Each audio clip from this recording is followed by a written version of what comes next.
வணக்கம் நேர்களே, நீங்கள் கேட்டுக்கொண்டிருப்பது அண்ணா சமுதாய வானொலி 90.4 அலைவரிசை.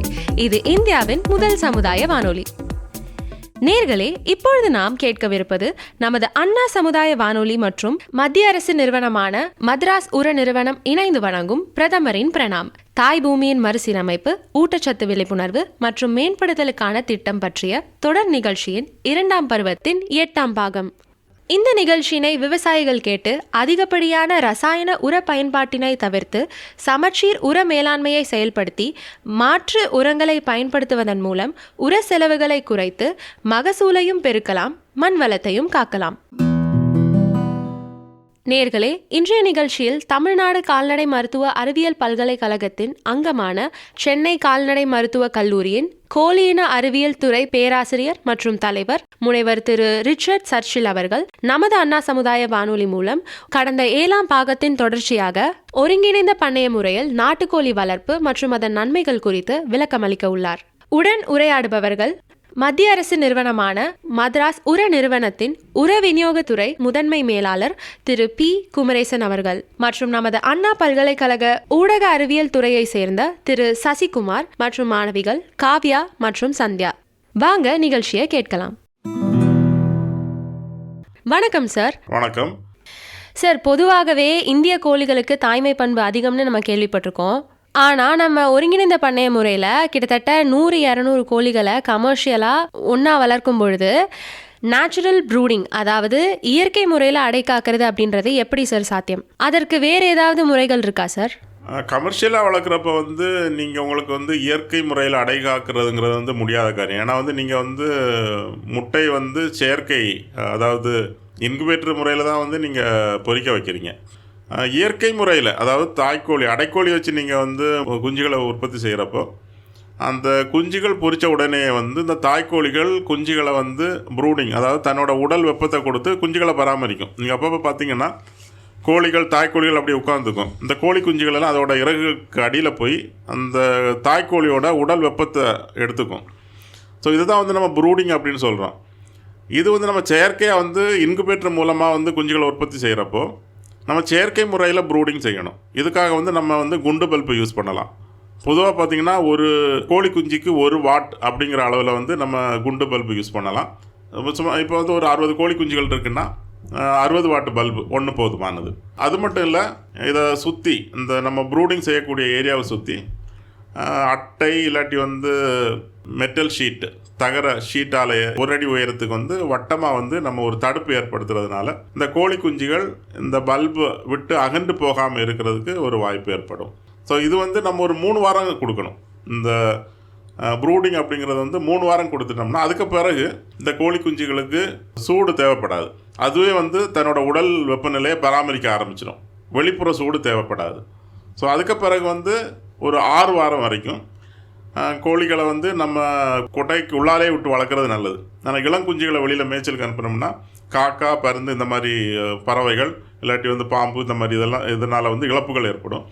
அதனால் சுமார் 6 வாரத்துக்கு அப்புறம் இந்த கோழி குஞ்சுகளை நம்ம வெளியில் மேய்ச்சலுக்கு அனுப்பலாம். அது வரைக்கும் கொட்டகையில் தான் வளர்க்கணும். ஆனால் இதில் ஃபஸ்ட்டு 3 வாரம் மட்டும் சூடு கொடுக்கணும். சரி, அந்த ப்ரூடிங் பீரியடில் அந்த கோழி குஞ்சுகளுக்கு உணவு கொடுக்கறதுக்கு ஏதாவது ஸ்பெஷலாக இருக்குங்களா, இல்லை அதுக்கு இந்த கோழிகளுக்கு கொடுக்குற உணவே போதுங்களா? கோழிகளுக்கான தீவனத்திலே பல தீவனங்கள் வருது. குஞ்சுகளுக்கான குஞ்சு தீவனம் இருக்குது. வளர்கோழி, அதாவது 8 வாரத்திலிருந்து முட்டையிடுற பருவம் வரைக்கும் ஒரு 20 வாரம் வரைக்கும் வளர்கோழி தீவனம் கொடுப்பாங்க. முட்டையிட்டு ஆரம்பித்த பிறகு முட்டைக்கோழி தீவனம் கொடுப்பாங்க. ஸோ இந்த ஒவ்வொரு தீவனத்திலையும் ஊட்டச்சத்துகள் வேறு அளவில் இருக்கும். முட்டைக்கோழிகளில் பார்த்திங்கன்னா அதிக அளவு கால்சியம் இருக்கும். அதனால் இந்த பொரித்த குஞ்சுகளுக்கு குஞ்சு தீவனம் கொடுக்கணும். இதுக்கு இங்கே 6 வாரம் வரைக்கும் நம்ம குஞ்சுகளை வெளியில் மேய்ச்சலுக்கு அனுப்புறதில்லை. ஸோ அதனால் இந்த கோழி குஞ்சுகளுக்கு முழுமையான குஞ்சு தீவனம் கண்டிப்பாக கொடுக்கணும். பல பண்ணையாளர்கள் என்ன பண்ணுவாங்க, வெறும் தானியங்கள் மட்டும் கொடுப்பாங்க. ஸோ இதனால் ஒரு சமச்சீரற்ற ஒரு அதுக்கு ஊட்டச்சத்து கிடைக்கிறதுனால கோழி குஞ்சுகளில் நிறைய ஊட்டச்சத்து குறைபாடு நோய்கள் ஏற்படும். ஸோ அதனால் ப்ரூடிங் பீரியட்லையும் அதுக்கு பிறகு ஒரு 6 வாரம் வரைக்கும் நம்ம கொட்டகையில் வளர்க்குறப்ப கண்டிப்பாக குஞ்சு தீவனம் கொடுக்கணும். சார், இந்த ஒருங்கிணைந்த பண்ணை முறையில் நம்ம கோழிகளை வளர்க்கும் பொழுது அதனோட கழிவுகளை எத்தனை நாட்களுக்கு ஒரு முறை நம்ம அதை அகற்றணும், அப்புறமா அதை எப்படி நம்ம உரமாக பயன்படுத்தலாம், அதை பற்றி கொஞ்சம் சொல்லுங்கள் சார். இந்த ஆழ்குளத்தை நம்ம ஒரு 6 மாதத்துக்கு ஒரு முறை எடுத்து நம்ம உரமாக பயன்படுத்தலாம். இந்த ஆழ்குளத்தை வந்து அகற்றிய பிறகு திரும்பவும் வந்து அந்த கொட்டகையை வந்து நல்லா சுத்தப்படுத்தி புதிய ஆழ்குளத்தை விரித்து அதில் வந்து திரும்ப வந்து நம்ம கோழிகளை வளர்க்கலாம். 6 மாதத்துக்கு ஒரு முறை அகற்றி திரும்ப புதிய ஆழ்குளம் இடுறது போதுமானது. ஒரு சில பணியாளர்கள் என்ன பண்ணுறாங்க, ஆழ்குளம் அடியில் இடுறதில்ல, அந்த எச்சத்தை வந்து டெய்லி வந்து தண்ணி விட்டு க்ளீன் பண்ணுறாங்க. இது வந்து ஒரு தவறான முறை. இந்த முறைப்படி செய்யவே கூடாது. இதனால் வந்து நுண்ணுயிரி பாக்டீரியா தொற்று அதிகமாகும். ஆனால் ஆழ்குளத்தில் வந்து கோழி வளர்க்குறது வந்து ஆரோக்கியமான முறை. அதனால் வந்து ஆழ்குளம் போடணும் கண்டிப்பாக. இந்த ஆழ்குளத்தை வந்து 6 மாதம் வரைக்கும் தாராளமாக அதே ஆழ்குளத்தில் கோழிகளை வளர்க்கலாம். 6 மாதம் ஆகிறப்ப வந்து அதோட உயரம் அதிகமாகும். நம்ம 2 இன்ச்சு, நம்ம ஏற்கனவே சொன்ன மாதிரி 2 இன்ச்சு 5 சென்டிமீட்டர் ஆழ்குளம் போடுறோம். எச்சமும் அதில் விழுந்து கலக்கிறதுனால உயரம் அதிகமாகும். ஸோ அதனால் வந்து ஒரு 6 மாதத்துக்கு அப்புறம் பார்த்திங்கன்னா ஒரு 4-5 இன்ச்சு உயரத்தில் வந்துடும். ஸோ அதுக்கப்புறம் இந்த ஆழ்குளத்தை மொத்தமாக அகற்றி உரமாக பயன்படுத்தலாம். கொட்டகையை க்ளீன் பண்ணி புதிய ஆழ்குளம் விரித்து கோழிகளை வளர்க்கலாம். இல்லை, அந்த ஆழ்குளத்தை நம்ம வந்து 6 வாரம் கழித்து எடுத்து உரமாக பயன்படுத்தலான்னு சொன்னீங்க. அது உடனடியாக பயன்படுத்தலாமா? அதுக்கு கால அளவு ஏதாவது இருக்குதுங்களா? அதில் நச்சுகள் ஏதாவது கலந்துருக்குமா? நச்சுகள் கலக்கிறதுக்கு வாய்ப்பு இல்லை. இந்த ஆழ்குளத்தை பொறுத்த வரைக்கும் இதில் வந்து யூரிக் ஆசிட் கண்டென்ட் அதிகமாக இருக்கும். மற்ற உயிரினங்களில் வந்து அதோட சிறுநீர் வழியாக யூரியா வெளியாகும். ஆனால் இந்த கோழிகளில் வந்து அது யூரிக் ஆசிடாக வரும். இந்த யூரிக் ஆசிட் ஃபெர்மெண்ட், அதாவது நொதிப்பு தன்மை அடைகிறப்ப வந்து அதுலேருந்து வெப்பம் வெளியேறும். பொதுவாக இந்த எச்சங்கள் வந்து ஆழ்குளத்தில் விழுறதுனால அது வந்து கம்போஸ்ட் ஆயிரும் அப்போவே. ஸோ அதனால் வந்து சேமித்து வச்சு தான் நம்ம பயிர்களுக்கு போடணும்னு கிடையாது. இருந்தாலும் கொஞ்சம் தண்ணி தெளித்து குவியலாக குவிச்சு ஒரு 2 வாரம் வச்சுருந்தோம்னா அது வந்து இன்னும் கம்போஸ்ட் ஆகிறதுக்கு வாய்ப்பு இருக்குது. அதில் வந்து அதோட இந்த மெனூரியல் வேல்யூ, அந்த உர மதிப்பு வந்து அதிகமாகும். ஸோ ஒரு 2 வாரம் நம்ம வச்சுருந்து அதுக்கு பிறகு பயிர்களுக்கு யூஸ் பண்ணலாம். அதனால் வந்து இந்த யூரிக் ஆசிடோட தாக்கம் குறையும் பயிர்களுக்கு. இதனால தான் வந்து உடனே வந்து நம்ம பயிர்களுக்கு போட்டோம்னா பயிர் வந்து அழுகி போகும். சார், நீங்கள் சொன்ன மாதிரி இப்போ ஒருங்கிணைந்த பண்ணையத்தில் மீன் பண்ணை, மீன் குளம், இதில் வந்து இதுக்கு மேலே நம்ம வந்து கோழி வளர்க்குறோம். இப்போ அந்த கோழிக்கு இப்போ வெள்ளை கழிச்சல் நோய், இந்த மாதிரி நோய் வரும்போது அந்த எச்சம் வந்து கீழே மீன் குளத்தில் விழும்போது மீன் ஏதாவது பாதிக்கப்படுமா சார்? அதாவது கோழியையும் மீனையும் பாதிக்கக்கூடிய காமனான நோய்க்கிருமிகள் எதுவும் கிடையாது. ஸோ அதனால் வந்து கோழிக்கு வந்து ஏதாவது நோய்கள் பாதிக்கப்பட்டிருந்தாலும் அதிலிருந்து வரக்கூடிய கழிவில் வரக்கூடிய அந்த நோய்க்கிருமிகள் வந்து மீன்களை பாதிக்காது. ஆனால் மீன்களை பாதிக்கக்கூடிய நோய்கள் வந்து கோழிகளை பாதிக்கிறது இல்லை. கோழிகளை பாதிக்கிற நோய்கள் வந்து மீன்களை பாதிக்கிறது இல்லை. அதனால வந்து எந்த ஒரு பயமும் தேவை இருக்காது மக்களுக்கு. நன்றி சார். இப்போ இந்த மாதிரி ஒருங்கிணைந்த பண்ணை முறையில் கோழி பண்ணையில் இருக்கும்போது இதுக்கு ஏதாவது நோய் தடுப்பு முறைகள் ஏதாவது பண்ணணுங்களா? கண்டிப்பாக. முக்கியமாக வந்து ராணிக்கெட் நோய் அப்படின்னு சொல்லக்கூடிய வெள்ளை கழிச்சல் நோய் பல இடங்களில் வந்து கோழி அம்மை நோயும் பரவலாக காணப்படுது. ஸோ இந்த மாதிரி இடங்களில் வந்து கண்டிப்பாக வந்து நம்ம தடுப்பூசி கொடுக்கணும். ராணிக்கெட் நோய்க்கு பார்த்திங்கன்னா F1, லசோட்டா, R2B, K இந்த மாதிரி நிறைய தடுப்பு ஊசிகள் இருக்குது. அந்தந்த வயதில், அதாவது முதல்ல வந்து ஒரு 7 நாட்களில் கொடுப்பாங்க, அப்புறம் 28 நாள், அப்புறம் வந்து 8 முதல் 10வது வாரம், அப்புறம் வந்து சுமார் 20 வாரத்தில் வந்து தடுப்பூசி கொடுக்கணும். ராணிக்கெட் நோய்க்கான தடுப்பூசி கொடுக்கணும். அதுக்கு பிறகு வந்து 6 மாதத்துக்கு ஒரு முறை நீங்கள் லசோட்டா தண்ணியில் வைக்கலாம். இல்லாட்டி R2B இல்லாட்டி K தடுப்பூசிகளை வந்து ஊசி மூலம் இறக்கையில் கொடுக்கலாம். சார், இந்த ஒருங்கிணைந்த பண்ணை முறையில் நம்ம நாட்டுக்கோழிகளை வளர்க்கறதுனால எவ்வளவு நன்மைகள் நமக்கு கிடைக்குது சார்? இந்த ஒருங்கிணைந்த முறையில் கோழிகள் வளர்க்குறதுனால பல நன்மைகள் இருக்குது. முக்கியமாக வந்து இந்த கோழிகளோட எச்சம் மண்ணில் விழுறதுனால மண் வளம் அதிகமாகுது.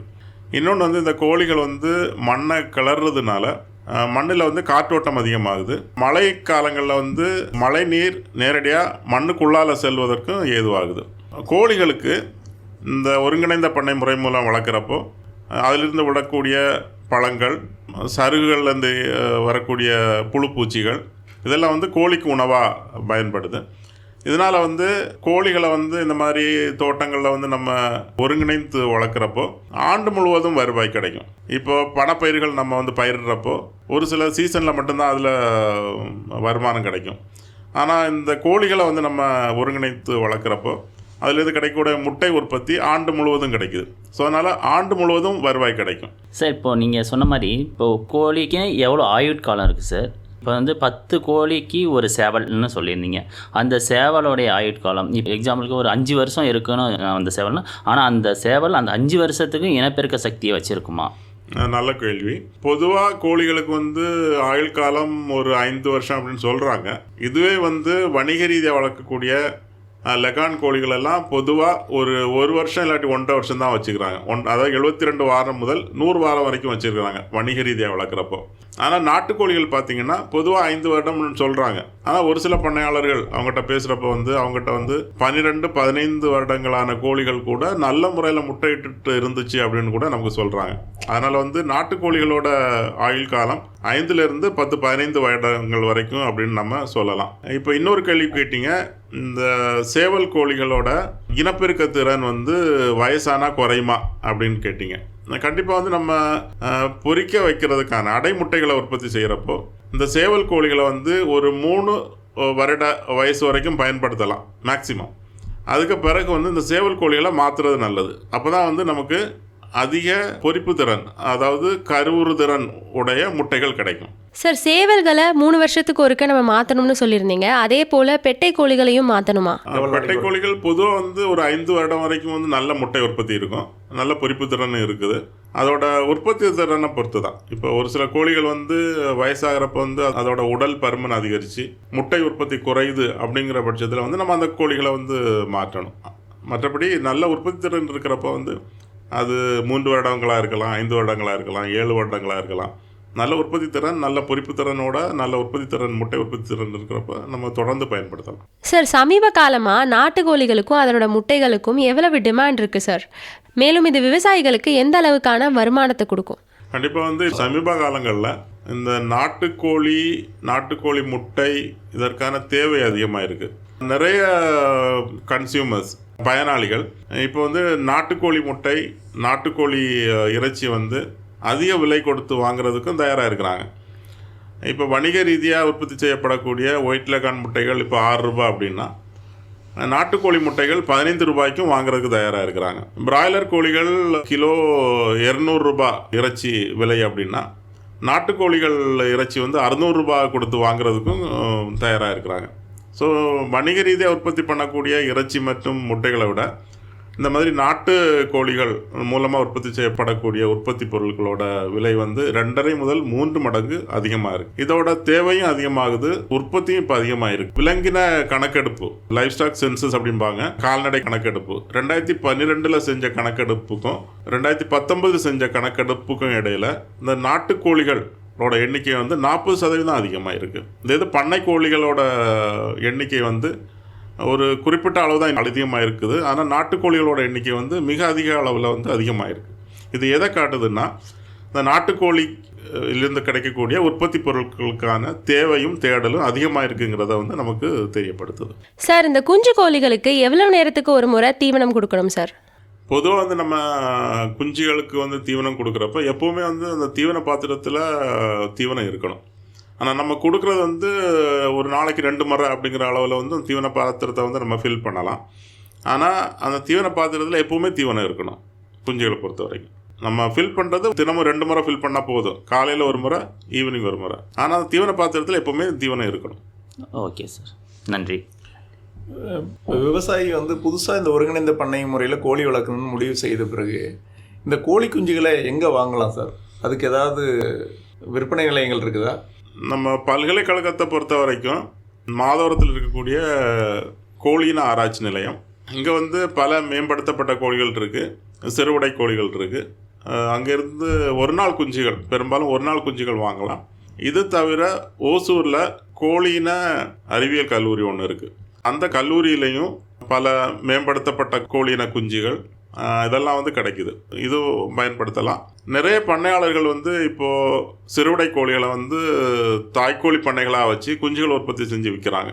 பெரும்பாலும் பார்த்திங்கன்னா அரியலூர் பகுதியில் இந்த கோழி பண்ணைகள் அதிகமாக இருக்குது. ஸோ அங்கேருந்து நாட்டுக்கோழி குஞ்சுகளை வாங்கி பயன்படுத்தலாம். இது தவிர இந்த பல்கலைக்கழகங்கள், மத்திய அரசு நிறுவனங்கள் தவிர பல ப்ரைவேட் கம்பெனிகளால் உருவாக்கப்பட்ட சொனாலி, அப்புறம் கைரளி, இந்த மாதிரிப்பட்ட கோழிகளும் வந்து பண்ணையாளர்கள் வளர்க்குறாங்க. இந்த மத்திய அரசு நிறுவனங்கள் அப்படின்னு பார்த்தீங்கன்னா நாமக்கல் கோழி, நந்தனம் கோழி, அப்புறம் கிராமப்பிரியா, கிராமலட்சுமி, கிராமஸ்ரீ, கலிங்கா பிரவுன், நிர்பீக், உப்காரி, இந்த மாதிரி பல கோழி இனங்கள் வந்து மத்திய அரசு நிறுவனங்களாலையும் பல்கலைக்கழகங்களாலையும் கூட உருவாக்கி இருக்கிறாங்க. இந்த ஒருங்கிணைந்த பண்ணைய முறையில் எந்தெந்த பயிர்கள் செய்யும் விவசாயிகள் இந்த நாட்டுக்கோழி வளர்ப்பை முன்னெடுக்கலாம் சார்? நம்ம என்ன கவனிக்கணும்னா, இந்த பண்ணை முறையில் வந்து கோழிகளை மேய்ச்சலுக்கு அனுப்புகிறோம். அதனால் வந்து இந்த கோழிகளால் அங்கே வளர்க்கக்கூடிய பயிர்களுக்கு சேதம் ஏற்படக்கூடாது, ரொம்ப முக்கியம். அதனால் வந்து மர வகை பயிர்கள் வளர்க்குற இடங்களில் வந்து ரொம்ப சேஃபாக இந்த கோழிகளை வளர்க்கலாம்.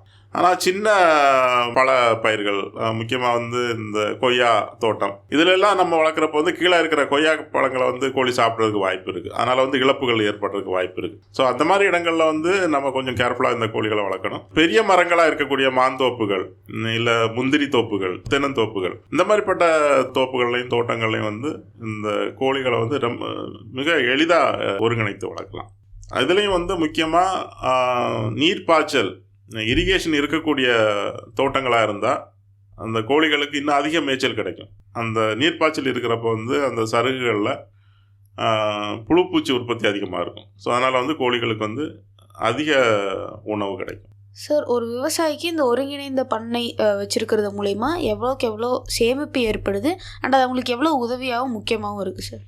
பல பண்ணையாளர்கள் வந்து என்ன சொல்கிறாங்கன்னா, முக்கியமாக இந்த ஜெயங்கொண்டம் பகுதியில் முந்திரி தோப்புகளில் கோழிகளை வளர்க்குறவங்க, அவங்களோட மெயின் க்ராப் வந்து முந்திரியாக இருந்துச்சு.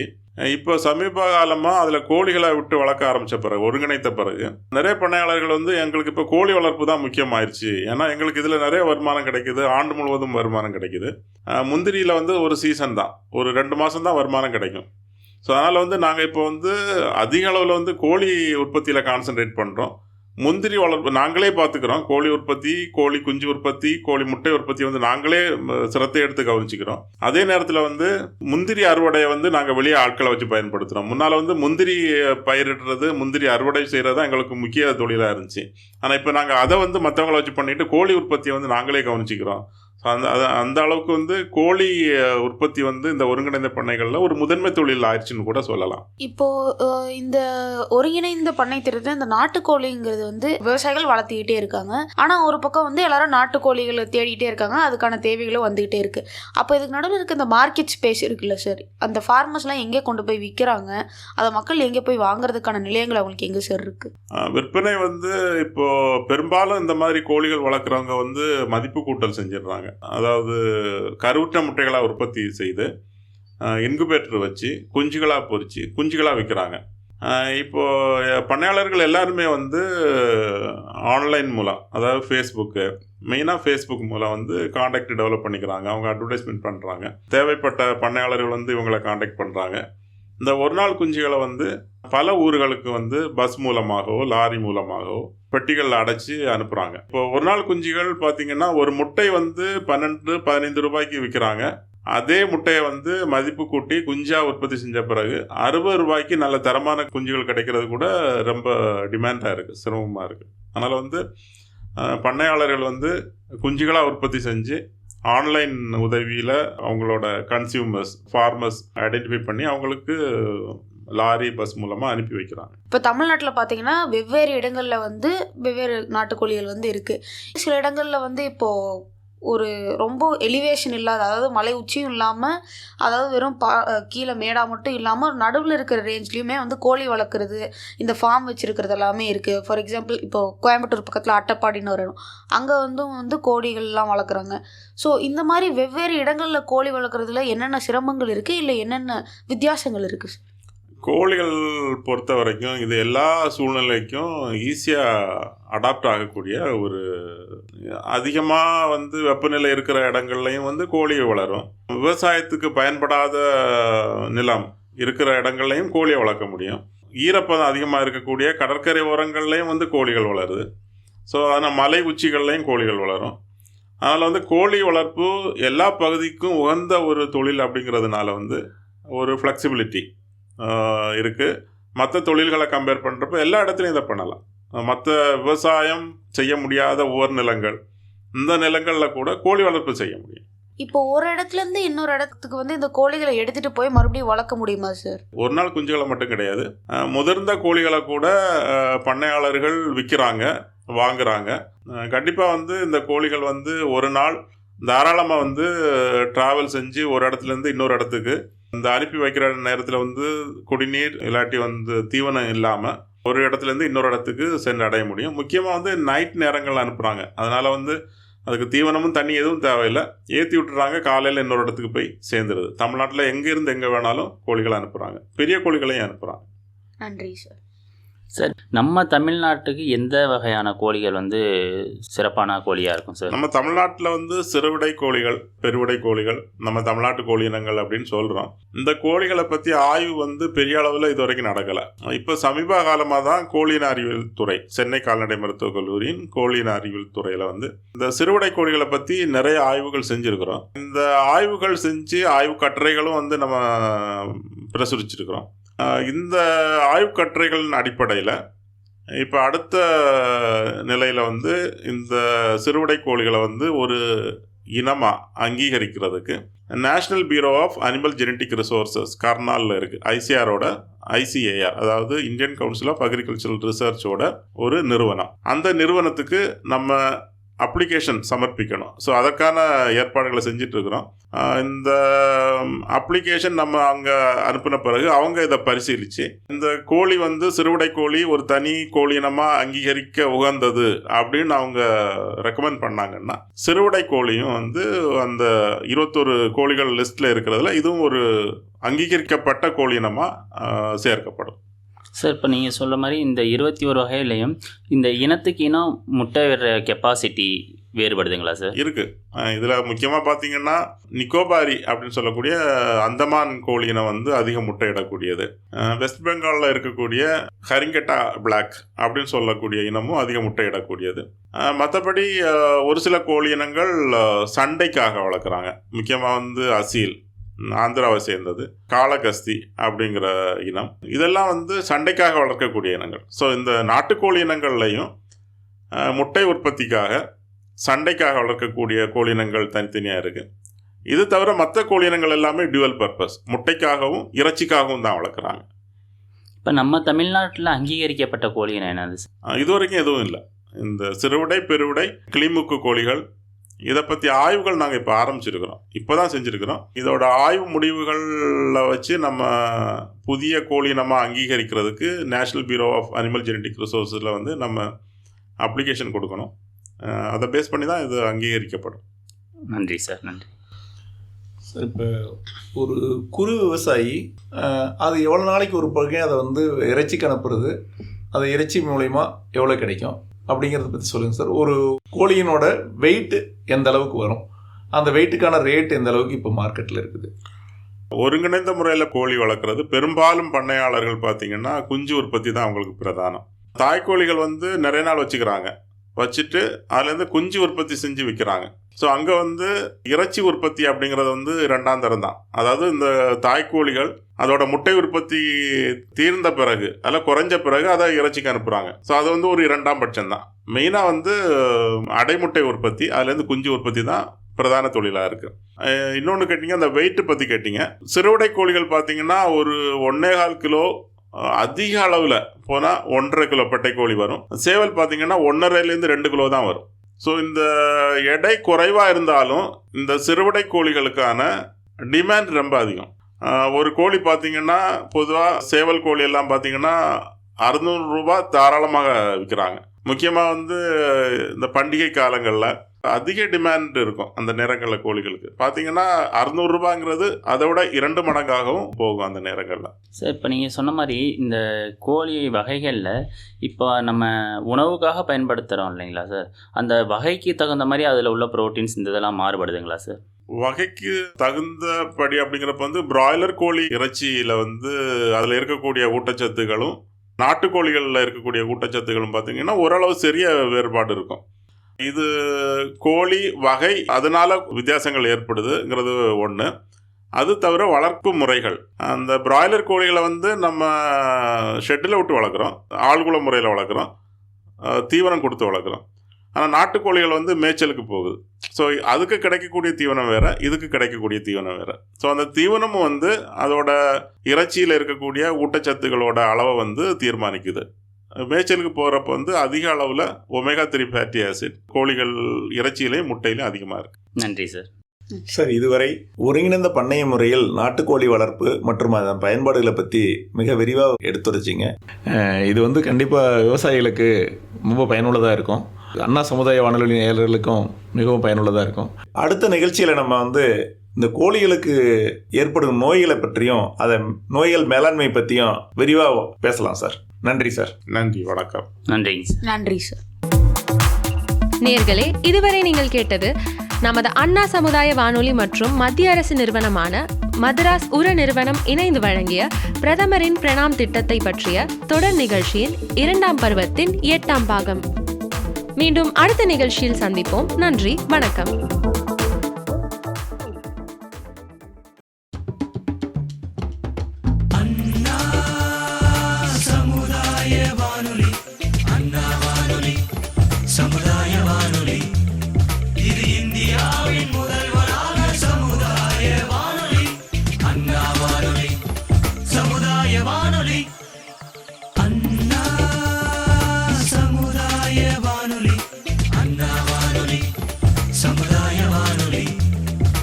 இந்தியாவின் முதல்வராக சமுதாய வானொலி, அண்ணா வானொலி, சமுதாய வானொலி. 90.4 மெகாஹெர்ட்ஸில் உங்கள் அண்ணா சமுதாய வானொலி. புதிய சமுதாயம் படைப்போம்.